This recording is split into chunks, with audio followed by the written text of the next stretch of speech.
This is a true crime podcast. It contains adult themes and content and may not be suitable for all listeners. Listener discretion is advised.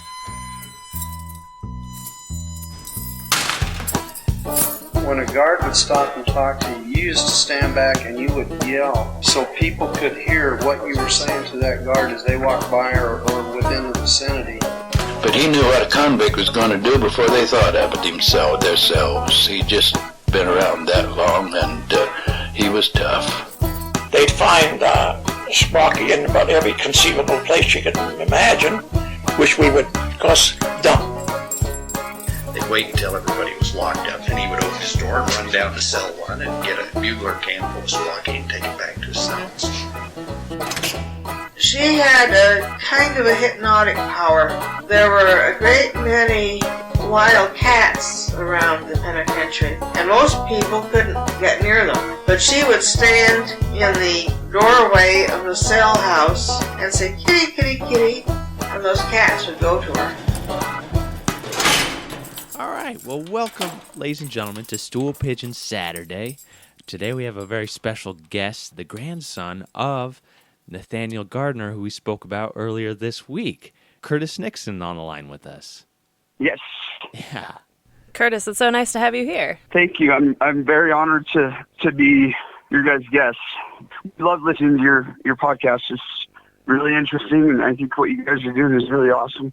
Thank you for sending so much information. Like, it really added so much to the stories. And there were a lot of things that, you know, I imagine, did you get a lot of the information from, like, family lore? My family's really, really good about keeping records and keeping photographs, and that side of my family is LDS, and the LDS people are very, very excellent at keeping records.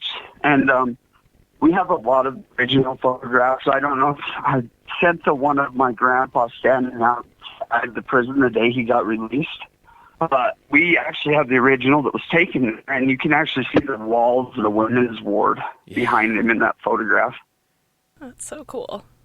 Yeah, they're super fascinating. I think you posted it to the Behind Gray Walls Facebook group, a lot of those photos. I believe I did. Yeah, we'll relink those when we pop this episode up, because they're awesome. Such great photos. That one of him in front of the women's ward, I think he had like a smile on his face. He did. And looks like he was in some new clothes and had some new shoes and was just happy to be getting out. That was fascinating in itself. And then, you know, you reached out with your own stories about being in the system at the Idaho Department of Corrections. Can you? Right.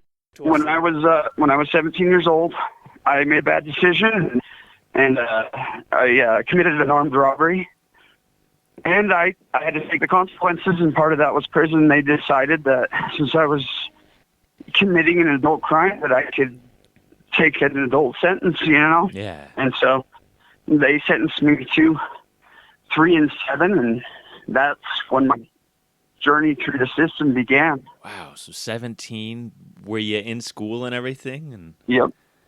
I actually, my family, there was an agreement. I was taken to jail, and it was right in the middle of my senior year of high school, and my family said, if you'll get out and you'll graduate from high school, we'll bond you out. So I did, and I graduated, but it was right after graduation, and we didn't think that I was going to get prison. My grandpa, my dad's dad, was actually a cop. Oh. And so we thought that I'd get a more lenient sentence, but the judge, I think, was trying to teach me a lesson and make an example, because that is a pretty serious crime. Yeah. How'd you get busted? Can you walk us through? I had 2 best friends growing up. My dad actually was best friends with their dads growing up, and we had started using drugs, and we were out of money, and we thought it would be brilliant to rob the gas station. It's kind of an area where we live. And we went there that night. I went inside, and they were supposed to go inside with me, and they copped out last moment, and I said, well, we're already here. We've already planned this. I'm going to do it. So I went in, and they sat in the car. I did the robbery. We left, and we went and paid, like, the masks and the gloves and everything, all the gear that we had used, you know, and they were not the brightest about it. They started going around to different people and at parties and stuff bragging about what had happened. The police didn't even think it was us. They actually thought it was another kid that we had grown up with, and so they went to him because he was in the county jail. Oh. And he said, it wasn't me, but I know who did it. And he told on Tyson and Ben, and he gave them information that way. And so they pulled Tyson and Ben down to the courthouse in Bonneville County, and they told them everything. They wrote statements against me, and they called me, and they said, we need you to come down to the courthouse. So my dad took me down to the courthouse, and I got down there, and the detective said, your two best friends just rolled on you. They told me everything. I said, no, they didn't. I said, they would never do that. Those are my best friends, you know, and he put two papers down on the table in front of me, blank side up. I could see there was writing and stuff on the other side. He looked them over, and he said, look for yourself. And sure enough, they had spilled everything. And in turn for them doing that, they were given pretty much immunity, and they were not charged as accessories or anything. But I was charged, and I was dealt with. But it's kind of funny because they ended up getting theirs because they're both in prison right now. Oh, jeez. For different things. So, sad deal. Should never happen. I was raised better than that. So, going to the prison the first time, scary. It was absolutely scary. I was terrified. I remember being on the transport bus for IDOC, and I remember pulling off of Pleasant Valley Road, and I could see the towers and the Constantine wire and all the buildings, and I just remember thinking to myself, what did I get myself into? Yeah. What did I do? And I was so upset that I had to use the bathroom really bad when we finally got off the bus. It was a very intense experience. And I was just young, and I was kind of a pretty boy at that time, and I was a good-looking kid, smaller guy. I'm only 5'9", 5'10". I had to learn to take care of myself in there because there was a lot of guys that kind of want to make me their girl, you know? And I wasn't going to be anybody's girl. I decided that from the get-go, and I had too many guys that had done a lot of time tell me, you got to stick up for yourself, you know? You can't be a punk, because that's what a punk is in prison. Yeah. A punk is somebody's girl. And that's what the term means. You know, and I decided I wasn't going to be that. I actually had a guy that was a lifer. He was in there for very serious murder, and he actually did time on death row, but his sentence was, he was given a life instead of the death sentence, and so now he's in general population. But I remember he came up to me and he says, you're a good-looking kid. You're a pretty kid. And he made a comment, I'm not going to say it on here, and I said, you're not going to do anything to me if you come after me. Or he said he was going to get while I was asleep in the morning. He says, if you come in there, I'm going to defend myself, and I'm going to do whatever it takes. And if I have to kill you, that's what I'll do. Wow. And he kind of backed off after that, but you kind of have to go in there with that attitude, and you have to be ready for anything like that. You can't just be talk. Yeah. You got to be about it, too. You know, because they keep those guys that have done time 30, 40 years, they can tell if somebody's real or not. They can tell if somebody's going to stick up for themselves. It's kind of like Chris Zavala. When he got there, he got tested. And a lot of that happens there, too. They'll test you just to see what kind of heart you got. Because we look at it this way. We don't want somebody living with us that's a rat or doesn't have heart, because that's trouble. That's when prison community is at risk, you know? RDU, that's where you go when they take you off the bus. They put you in coveralls, and they take your picture, they fingerprint you, they get your bedroll, all that stuff at the same time. And they take you to RDU, which is a 15 house on the yard. And the yard was built, I think, in 1972, somewhere in there. So those buildings are really old, pretty much, you know? And they take you to a 15 house, which is where RDU is, and you're locked down most of the day with somebody else you don't even know, and that's where they just kind of process you until they decide where they're going to send you, whether that's TC or Max or the farm or St. Anthony, you know. Yeah. RDU is a wild place. That's probably where I saw more violence and more crazy stuff than anywhere else in the prison. Wow. And what does RDU stand for? I believe it is Reception and Diagnostics Unit. Okay. All right. So they take you to medical, and they draw your blood, they do blood work, they do your medical history, then you go to education, they see what kind of a education level you're on, and then They also see what kind of programming you're going to need, whether the judge ordered programming or the board has conditions, that you have to program. Yeah. I've been to prison 3 times, and I programmed each time.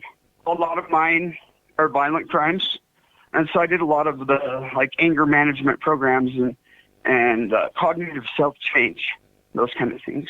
Okay. But it takes a while to get into those programs. Sometimes you'll wait 6 months, sometimes you'll wait a month. But there's a long list right now because of the overpopulation and the growth in our population in Idaho, all these guys going to prison. Now, did you find that those programs sort of helped as people were moving into the prison, like with what you experienced and what maybe other inmates around you experienced? Did you find that those sort of programs were effective for helping deal with sort of this new experience in prison? Yes, absolutely. I think those programs helped me a lot. They helped me mature. They helped me learn how to... I come from a family that doesn't have the best social skills. We don't communicate the greatest. There's a lot of history of physical violence and domestic violence, and they teach you those things. And a lot of guys are like that. They go in there, they come from families.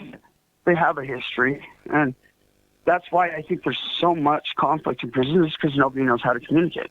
Mm-hmm. Mm. But those programs are really awesome. I think they work if you want them to. You have to want to change in your heart and in your head, though, for those programs to work. There's a lot of guys, and I was guilty of this the first 2 times, that they'll do the program just to get their release date. Mm-hmm. And you don't do anything that the program teaches you, But yeah, I believe they do work. All right, so you kind of established when you arrived and getting into these programs. And did you get a sense of community when you were in these programs? Oh yeah, for sure. I associated a lot with the guys that are from Eastern Idaho because that's where I'm from, and we kind of grouped together as guys from Eastern Idaho because a lot of us know each other. Mm-hmm. And there's some bigger cities like Idaho Falls and Pocatello that are 50, 60,000 people, but everybody knows everybody over here. And so yeah, we did kind of group together. But in prison, I listened to the old timers before I went, their advice. And I'm grateful I did and was wise because there's a lot of guys that don't listen to them. And one of the things that they told me was, when you get there, don't just be friends with anybody. Yeah. Be very careful who you be friends with and keep your circle small.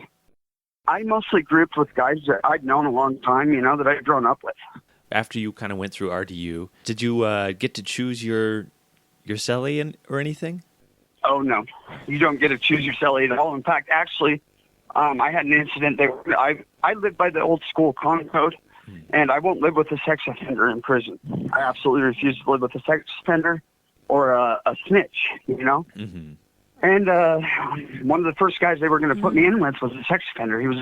He had a pretty bad case, and I refused to cell with him, and he said, okay, well, you can go to the Hole. You can go to 8 House. Huh. And that's where the Hole is on the yard. That's one of the oldest buildings. And I went and did 30 days, and they kind of put a note in my file just not to put me in with sex offenders after that. But you don't get to choose who you live with, so it can be conflict sometimes. I've been with cellies that we don't get along, Mm-hmm. And it can get ugly sometimes. But no, you don't get to choose that stuff. You get everything taken away from you, Yeah. They call the shots on that kind of stuff, and if you don't agree with it, then they have a special place in the Hole for you, Yeah. Can you tell us about the Hole? The Hole. The Hole's haunted. I believe it is. It's creepy.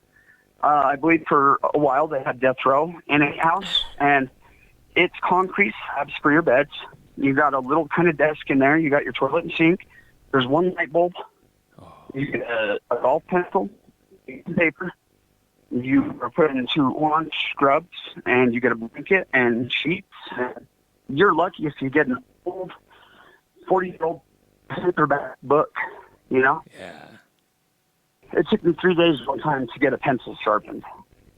Oh, jeez. There's no intercoms in those cells. That's how old it is. It's something you have to kick on the door, or you have to wait till a CO comes around to do his rounds. And it's loud. It's loud all day in there. You got guys yelling back and forth and stuff, and they take people out to rec, and they take people to the 10-minute showers. You get a 10-minute shower every 3 days. I had a couple of experiences in there that really creeped me out. Oh. It's kind of general consensus that it's haunted. Oh, that's fascinating. There was actually a man that was killed there during the 86 riot, I believe it was. I think his name is Mike Holmes. He was a rat, and they actually broke through the wall, couldn't get into his house, so they put a shank on the end of the spear, and they stabbed him to death with it. Wow. Yep. It gets wild in there. Yeah. Idaho prison, it's pretty kicked back for the most part. It's not like California or somewhere like there, but it can be prison. Yeah. I was given a presentation, and there's a CO who came up to me, and he said he worked in a gang unit, and he had seen a fella stabbed like 2 days prior, and he was sitting at his desk late at night, and he watched this guy walk by his office, and it took him a second, and then he's like, wait, and he jumped out of his seat, he ran out and looked on the walk, and there's nobody there. He's like, I know I saw the guy that was just killed. When he was telling me the story, my hair went up, on my arm. I was like, what? Are you kidding? Oh, yeah. I remember the first time I seen something violent over there.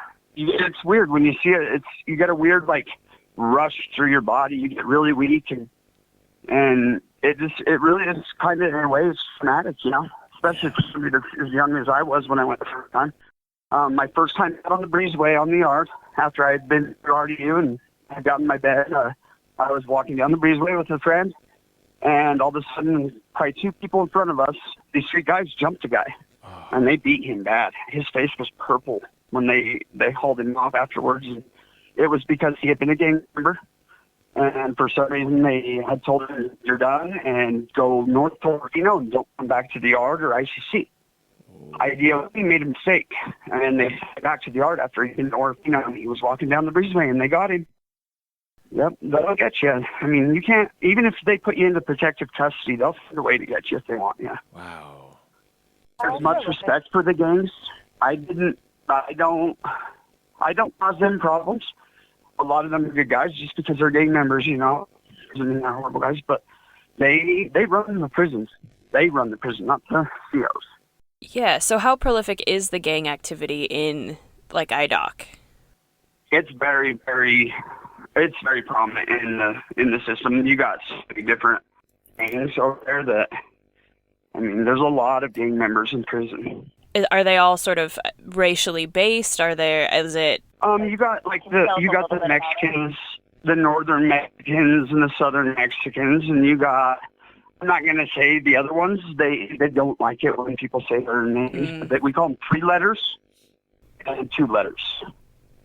And one is a white supremacist group, and they're very well known here. And they're based off of what I can say is the Aryan Brotherhood, which is a national, group of guys that are considered a security threat group in the prison. Yeah. It is very racial in there. It's very political. It depends on where you're at. The yard isn't as bad, but ICC is very political. I lived by the old Concord, so I didn't sit with anybody outside of my race. I didn't do business with anybody outside of my race. I didn't really associate with anybody outside of my race. I just followed the politics because I wanted the easiest time I could have. Recruited a lot of guys. They call it prospecting, and they'll find the younger guys that want to put in work, which is another term they use, and they'll have them do things, go get people that have pits or a jump guard or something like that to show that they can do that kind of stuff before they'll do what they call earn their letters. It's sad. There's a lot of young guys that go in there that are easily influenced they click up with the gangs, Yeah, that's a good way to add extra time to your sentence. Because when you're told to do something, whether it's a felony or not, you better do it or they'll get you, But I have a lot of very, very, very good friends over there that are gang members. There's quite a few that are high up, and then you talk to them, it seems like they're normal people, Is there a good sense of protection if you're a part of that group, that gang, that clique? Yes. It's well known over there that if you're a part of a gang, if you give somebody that's in gang problems, you're going to deal with that gang. very personal level. Were there ever like mass fights or brawls that went on when you were there at all? Oh, yeah. Oh, yeah. Literally, probably in ICC, it was every day when I was there. And I was there during the time that CCA had ICC, the private prison company. Yeah, we mentioned Gladiator School when we met with Jeremy. Gladiator School, yep. Yeah, yeah. Oh. Yeah, C.O. Ward. He's a good guy. That's, you don't become friendly with him, you're not their friends and that stuff, but that's one of the COs that I have a lot of respect for because he treats you like a human being. Right. And you do get those guys, they treat you just like they don't treat you any different than they'll treat anybody out here. But there are the ones that they deserve authority, and they're hated. But I found my time in prison, doing time there, that if you communicate with the guards, they're very good at doing whatever they got to do, But you're not their friends, and I followed a thing that if I had to talk to a CO, I always took somebody else with me so that they could hear the conversation, so that there was no suspicion at all, about what was being said. But you try not to go up and BS with them or hang out with them, Yeah, yeah. Mm-hmm. Because then people start talking, well, why is he hanging out up at the officer station so much, Mm-hmm. Yeah, we hear that a lot from old pen oral histories where they, we would shout our answers so that everybody around us knew we weren't snitches. And absolutely. If they talk to you and you're out in a chair or something, and I was always super loud so that people could hear what I was saying. Yeah. Can you walk us through kind of a typical day, what a routine was? You wake up in the morning, it's about, I want to say it's 5:30, the doors roll, and you do breakfast within the hour and a half, 2 hours. You go up to the chow hall, you eat your breakfast, then you go back to your unit, and about, 45 minutes to an hour later, they'll call in the first yard events, and that's when people can head up to education or medical or anything like that, Yeah. You also have recreation, which is the gym. You can go up there, and when I first went there, they had the pool tables, and from my understanding, those are now gone because somebody actually used a pool cue to hurt somebody else, and so administration said, if you guys want to appreciate the privilege of you guys, we're just going to take it. And that really will make a lot of guys mad because we like those things. Mm-hmm. When somebody does something dumb, then they're not very well liked after that. Right, yeah. Ruin it for everybody. Mm-hmm. But you can go and, or you can go to education during the day, and it's just kind of, once you get past that start until lunch, there really isn't anything. Then you go pick up your lunch around 10:30, and then after that, 11 o'clock count. You're locked down for about an hour. Okay. They come to count everybody, and sometimes they'll do a standing ID count where you have to get up and actually go up to the door and show them your ID. If there's fog or anything like that day, they will shut the yard down, and they'll count right after mealtime to make sure you got out or missing or anything. There was actually this attempt, this last time I was there a guy named John Dowling, and it was a pretty famous case in Boise. He killed some college students. He had some mental health problems. He actually tried to escape, he somehow made it over the first fence over by visiting, and he got caught in between fences where the dog, and one of the dogs attacked him, and the guards up in the towers could hear something going on, and they went down there and got him, and he's in max now. He'll never get out of max because of the serious nature of his murder charges and the fact that he was trying to actually escape. That guy would have been dangerous. Yeah. There's a lot of people that would be long in prison. Jeez. Wow.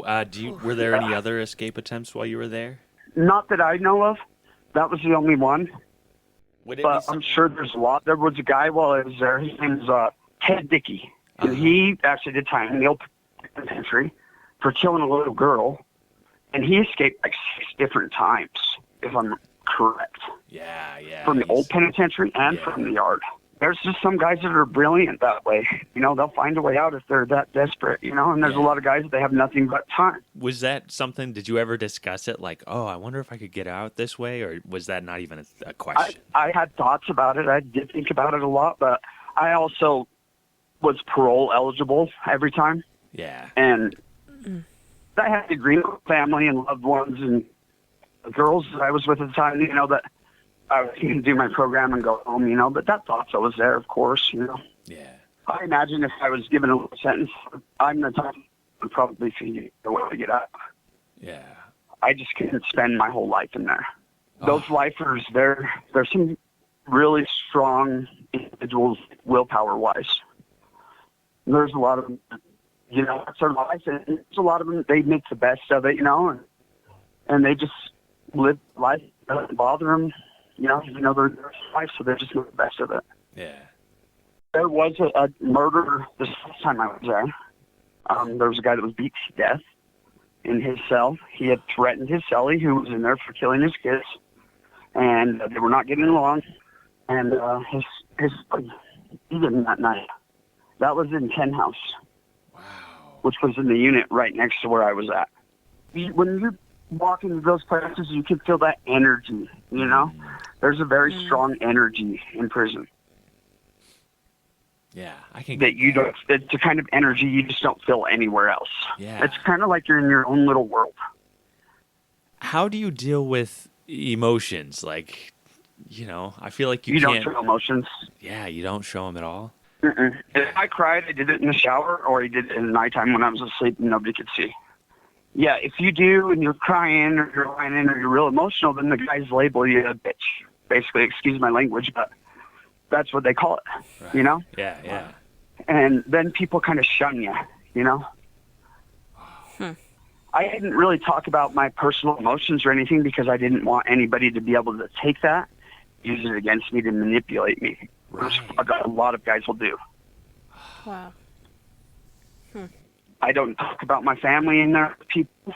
I don't talk about my loved ones, my friends. I don't talk about my life out here. I don't tell anybody where I live and where they're from, this area, You have to be very, very guarded with that kind of stuff because there are a lot of guys that will use it. There was a guy that was there this last time I was there, and his act was stolen, and somebody started writing his wife. And actually, the guy got out, and he went to this guy's wife's house, started stalking. So you have to be very careful with that stuff. You can't leave your address book where anybody can see it. I always carried mine on me everywhere I went. Huh. Yeah, it's something I wouldn't even think about. Oh, my gosh. Yeah, seriously. Yeah, there's a lot of guys and they're criminals, They'll manipulate and manipulate and manipulate all day long in every single way that they can find. Do you feel like you had rehabilitative programs that helped you want to, correct your actions and everything? Oh, yeah. I feel like I'm more rehabilitated now than I was. Like I said, I've been 3 times. And this last time, I just kind of 8.5 years old, And this last time, I just I made this vow inside that I was just done doing time. I didn't want to live that way anymore. Yeah. Mm-hmm. And I got out. It's a mindset. There's a lot of guys who don't know about it, It's a mindset they want to change. And it takes work. It takes effort. Mm-hmm. Mm-hmm. Absolutely. I still struggle every day with conforming to society's rules. I'm a very hot-headed individual, and I come from that world where you have problems with somebody, you handle it with hands, Yeah. Mm-hmm. And it's hard. It's hard to finish that criminal thinking when you get out, I'll be driving down the street or something. It's not even intentional, and I'll see somebody carrying a deposit bag, headed to the bank, and I'll think, that's a good score right there. Yeah, that's an easy target. Mm-hmm. Yeah. Yeah. And I have to catch myself and be like, nah, that's Right. prison time right there. Yeah. Not worth it. Sure. Yeah. No. Oh, boy. Do you find that these rehabilitation programs are useful for most inmates? I mean, obviously you said it comes down to, whether they're willing to work for it, but overall, do you think that they're a useful thing for most inmates who are willing to make it work? Yes, I do. Yep. Those programs are good. They teach you, basically what they do is they teach you how to conform to society, and there's a lot of guys that just don't, they do their program to get out, but I think they're good programs. I benefited from them a lot. Mm-hmm. And each time I did a program, my family and my friends and stuff would say that I matured more and more. That's what it's all about, right? Yep. Just grow and learn and, yeah. And I'm actually doing really good. This is the longest I've been out of prison without reoffending or going back to jail or anything. Yeah. I was released this last time on November 20th of 2017, just a few days before Thanksgiving. Yeah, nice. And I've been out since then. I haven't gone to jail. I got a few slips with probation or parole, you know. But I have a very, very awesome PO. She's been the best PO I've ever had. She's very supportive. She wants me to be successful, Yeah. you know. And she's worked with me and worked with me. She's an amazing person. She's a very good asset to IDOC, and there's a lot of POs like that. Mm-hmm. Yeah, they really care and dedicate their time and effort. And Yep, my little brother died in October of 2018, and I relapsed on drugs. I have an addiction problem, you know, and my PO, instead of, you know, going the old route and saying, I'm going to put you in jail, you know, she helped me. She basically counseled me, you know, through that time in my life, and she was just very supportive. wow. That's Instead really of, you know, sending me back to jail yeah. like she could have, you know, and I kept relapsing and relapsing. I really struggled after my brother died, and that was a way for me to escape that pain was a drug, you know? Mm-hmm. Yeah, that's not uncommon. I bet that happens. You know, we hear that story a lot. I would say probably 75% of the guys that are in prison have addiction problems. That's a huge conversation you'll hear all over the prison is guys talking about drugs and things that they did while they were on drugs or saw or experienced, you know? Yeah, I mean, I feel like alcohol played a part in, a huge majority of old pen inmates. My great grandpa, the one that did time, Yeah. he was a horrible alcoholic. He had a really bad alcohol problem. That whole side of the family does. Actually, he was a moonshiner. That's right. Yeah, you were saying that in the hills. Yeah, And near Black. so him and his brother made moonshine in their stills. They had a still up in Wolverine Canyon, which is over here kind of by Old Idaho, and then they had one out in the labs in Hell's Half Acre out west of Idaho Falls. There's a lot of guys in prison that do have alcohol problems, you know. And it's a generational thing. A family that in 4 generations have been in prison since my great grandpa. Whoa. Multiple family members in each generation. Was it for similar things like grand larceny? Most of my dad's stuff was drugs. I have uncles that have been there and cousins, and I probably have about 8 different family members just in my generation that are cousins and stuff, you know, that are in the system or have been to prison. It is a generational thing. There's a lot of guys in there that they come from families like mine, you know, that it's handed down every generation. We grow up, you know, seeing these adults that go to prison and it becomes acceptable and it's normal. And that's kind of what goes into it, you know, younger mind when you see that, you know. And it was sad because my grandpa was a cop. I mean, and I spent a good part of my life with my grandparents. They raised me for a good time because my dad did do a lot of time, you know. And that's why I knew wrong from right a lot better than a lot of guys because of that. But it was just kind of crazy because I have this whole family, you know, that's been to prison. But then there's my grandpa, you know. The law enforcer, yeah. Yeah. Actually, we took him over to the old pen one time, and he was like, man, I feel bad for arresting a lot of these guys. It could be rough at the old pen for sure. Oh, yeah, way worse than the prison now, I believe. Yeah. I had an old-timer that did time at the old pen. He told me there was a murder there or a killing there. He saw a guy thrown off the top tier in, I want to say is it 3 House? 3 House, yeah. Yeah, 2 or 3, yeah. He saw a guy thrown off the top tier. There was another guy that seen Ernesto Blanco stabbed in the chow line. Oh. Yeah. They said that's where you got people. And you'll hear a lot of old-timers talk about the old pen over there. Yeah, can you tell us some of those stories? They talk about how they had their cigarettes and they used to make squawky. They said squawky was everywhere. And it's kind of now the prison is drugs is everywhere. But they have a lot of cool stories like about the bucket system. Yeah, the honey bucket. Yep. And there's 2 units on the yard that are really old, and they're not bucket systems, but they have communal bathrooms. You don't have a bathroom in your cell. So if you need to go at night, are you locked in your cell, or do you have open? So I actually have a key to your cell in those houses. But they can lock you in during count and stuff like that if you need to. Okay. But that's just kind of odd. I mean, you can tell those things were definitely built when closed down the old penitentiary. Yeah. 7 houses, actually. It looks a lot like courthouse and fight house. Uh-huh. It's bars. And it's the only one on the yard that is a unit that has bars. And I believe it was the first one built on the yard. The rose bushes is another thing I was going to bring up. You guys have the rose bushes at the old penitentiary? Yeah. They have them on the yard, and they're actually taken off of the rose. They were started off of the rose bushes or at the old penitentiary. That's so cool. Oh, that's cool. It is really cool. awesome. It is a DOR if you touch them. If you take any of the roses off of them, you will go to the hole. But it is really nice to be able to see that because you don't see a lot of things out there in the desert, you know? Yeah. To be able to walk down that breezeway and see the rose bushes and stuff, that's a little bit of outside life that you see that you appreciate. You don't have inmates whose job it is to take care of those roses out at the new one? Yes.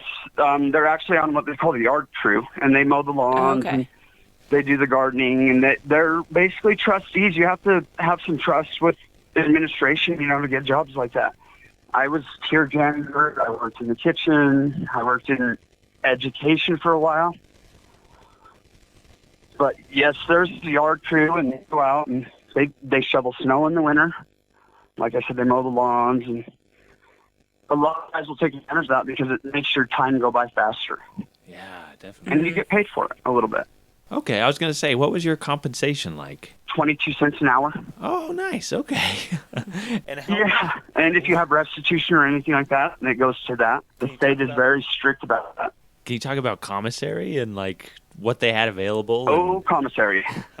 That's a big thing in there, and it causes a lot of problems Right. in there. But commissary comes once a week. Order, I can't remember what day it is. That's how long I've been out. I've kind of forgot some of this stuff. But you order on a certain day, I believe it's Tuesday, and then you get it on Wednesday. But commissary can be a wild ride because there's a lot of guys that are sex offenders or rats or just what we call punks, you know. The sex offenders and the what we call the punks and the rats and stuff get their commissary. Us guys that call the good guys, the solid guys, we'll go up to their cell after they get a big bag of commissary, and we'll tell them, break bread, which means give us half of everything in your bag. Wow. And you can't do anything. They can't do anything about it because they know their place in there. Yeah. They can go to the cops, but they know what will happen if they do that. But that's actually a big thing in the prison is no trading, no bartering, anything, because it does create a lot of violence and problems. Yeah. But it is like that's your currency in there is commissary. What's a high ticket item, or is everything kind of equal? There's so much stuff on the commissary list, actually. There's commissary and what we call property, which is part of commissary. That's like your stereos or your fans or your tablets, the JP5s or whatever they call them. You can get razors if you want to shave. You can get your hygiene stuff. You can get stationary stuff like taps and pens. You can get food items. You can get clothes. There's a lot of stuff. And what's like the price like? Prices are actually, they're not too bad actually for prison. They're worse than the county jails. A soup in the county jails is $1 of ramen noodles. Yeah. But over the prison you can get a whole case for like $4, I want to say. Okay. Oh, wow. Yeah. And that's what a lot of guys live on. I ate a lot of ramens in there. You just get other kinds of food to mix with it, you know? Uh-huh. Yeah. Because you get hungry in there. I mean, IDOC does feed good.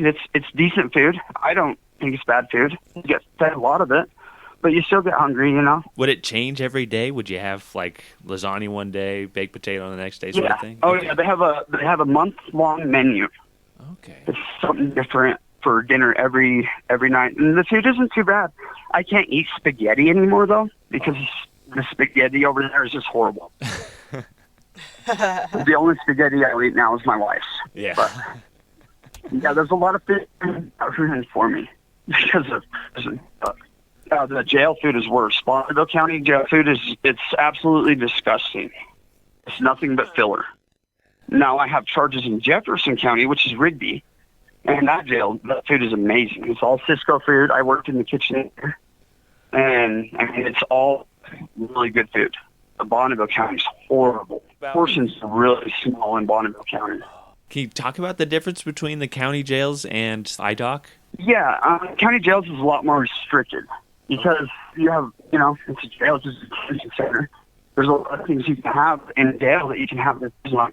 The pens you can buy on commissary, the razors, things like that. You can't get those in jail. If you want a razor, you have to check one out every morning with the deputy. And you don't have it for long enough to shave. And if you do anything with it, you break it or anything like that, you're in big trouble. You can't have any electronics or things like that in the jail. Jefferson County doesn't even have PEDs. That county jail is probably the better one. There's a lot of differences in each county. Bonneville County is very strict. Like if you want books, you have to have them sent in from a publisher. Jefferson County is different. If you want books, your family can bring them. They'll have to go through them just with the sergeant, and when they go through them, make sure there's no contraband or anything. They'll bring them to you. Each county jail is different because it runs in jail. But there's a lot of IDOC influence on the county jails because both Jefferson County and Bonneville County are what they call IDOC holds. And they've contracted with IDOC to hold guys that are sentenced time for any county in the state until open over at RD at the prison. Okay. So you got guys, I was in Jefferson County, we had guys that were from Ada County or Canyon County or Kootenai County or Twin Falls, Yeah. Mm-hmm. And that's in every week. Those guys are brought in on the bus by IDOC. That's an experience right there, that bus. Yeah, can you tell us about that? Like how long that bus ride is? And that's a long ride from eastern Idaho. Yeah. Because it's clear up St. Anthony, the way down through Rexburg, Rigby, Idaho Falls, Pocatello, and then across through Twin Falls. But you get on the bus real early in the morning, 6 in the morning. They'll call you out and they'll you in your jumpsuit and they'll chain you up. And you're belly chained. And they'll tell you before they even put you on the bus that anybody has any intentions of escaping or having anybody help them escape, we will kill you. And they do have guns on the bus. They have automatic weapons on the bus. They have a shotgun, and there's the cage where the CO sits. But the bus ride, it takes forever. About 6 in the morning and to the yard until about 5 or 6 in the evening. So it's about a 12-hour ride. They stop at every county jail on the way. Wow. And each stop's about an hour. And they have one bathroom break that whole time. Huh. I would be in trouble. In Burley. They'll take your chains off you and put you in a cell where there's a toilet. So if you have to use the bathroom when you're on the bus, better hope you saved your plastic lunch bag. Oh. That's what they'll tell you. Use your lunch bag. Wow. Oof. Yeah. They have a schedule they have to meet, and Yeah. and that's a very serious job. That's a really high risk job, and so they only stop one time. Wow. It's well known in the county jails that if you're going on transport the night before, even if you don't know if you're leaving or not, you don't start drinking a lot of stuff and eating a lot of stuff. Yeah. So you don't have to use the bathroom. Well, that's a genius thing for our listeners to hear in case they ever find themselves in trouble. Yeah. Whoa. I hope some of this stuff will let people realize that prison's not fun. No. There's actually little signs all over the yard that say security is never convenient.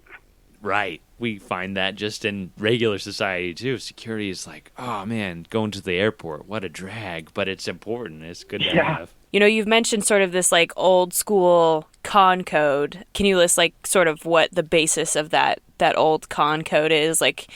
You don't tell on other people. You don't get in other people's business. If it's not your business, you don't pay attention to it. I don't care if it's, just a conversation, people just BSing, shooting the breeze or something that's going on in the cell. Somebody could be getting beat up in the cell or something. You don't pay attention to it. It's not your business, so you just turn a blind eye to it. Mm-hmm. The old school code says no gambling, That's a good way to get into trouble. You don't go out and get debts with people. You don't talk to the guards unless you're with somebody or they can hear you.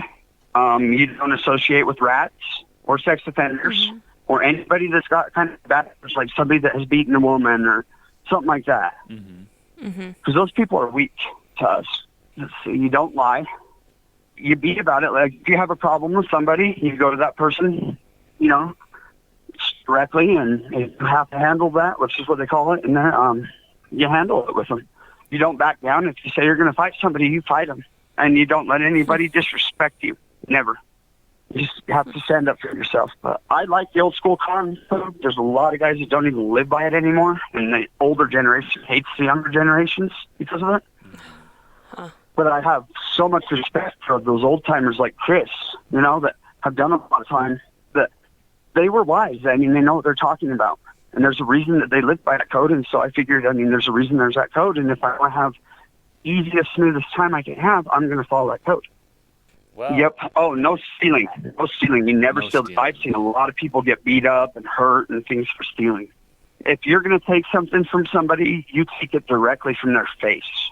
Wow, Curtis, that is those are some sage words you just dropped on our listeners. That's great. Is there anything else you want to... It's a whole different world, isn't it? It takes, somebody correcting themselves before they can get through it and being a man of their word. And, yeah, wow. Exactly. All right. Well, anything else you want to end with? It's cool that I was able to do this. I mean, I'm excited to see or hear my great-grandpa's story, and have his story told. And I think it's really cool that I was able to do something, because me and I both done time. He's always been kind of I shouldn't say this, but my role model my whole life.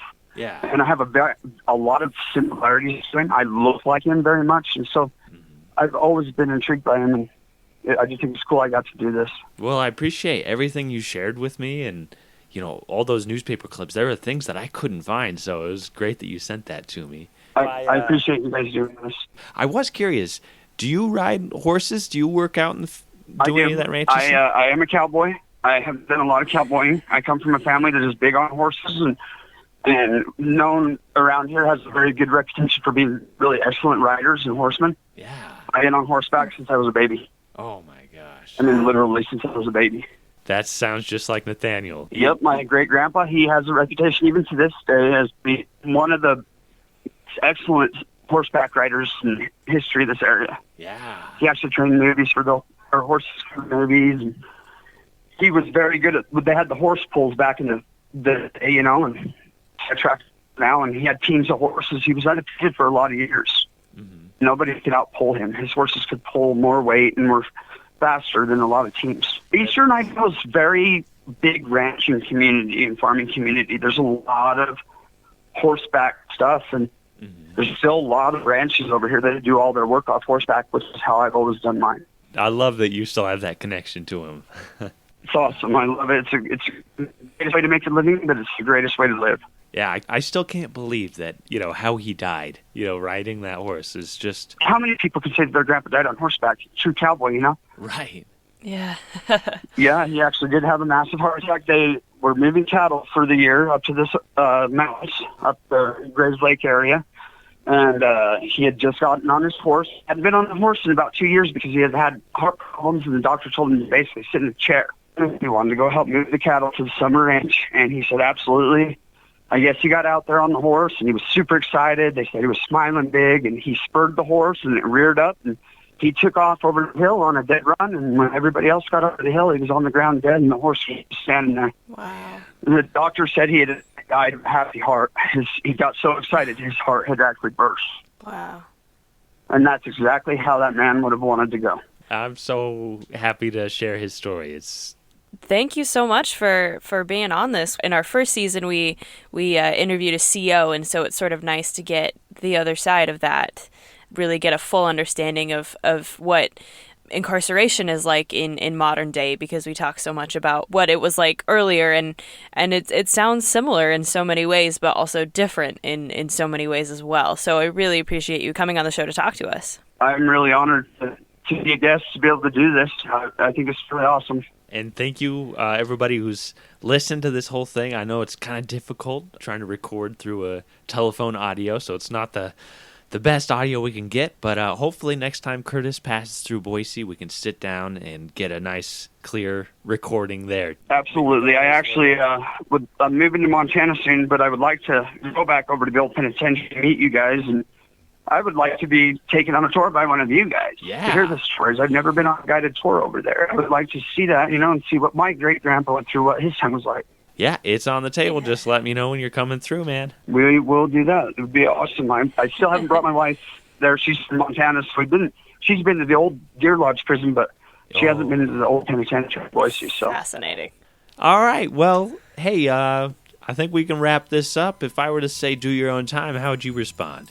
Do your own time, do your own number. Yeah. I think you're the first one to get it right just the first time. That's awesome. Thank you for That's listening. a very old saying. Yeah, for sure. All right. Well, we'll see everybody. We'll see you all next Tuesday. And thanks again, Curtis. It's been awesome talking to you. Thanks, guys. Have a great day. All right, you too. If you enjoyed Behind Gray Walls, please rate, review, and subscribe so others can find our podcast. If you're interested in more Old Idaho Penitentiary information and to see the mugshots of the inmates featured in this episode, follow the Old Idaho Penitentiary on Instagram and Facebook. If you want to learn more about the Idaho State Historical Society and its other sites, follow ID State Historical Society on Instagram or visit history.idaho.gov. If you have a question or comment for the hosts, which we love to get, please email us at behindgraywalls@gmail.com.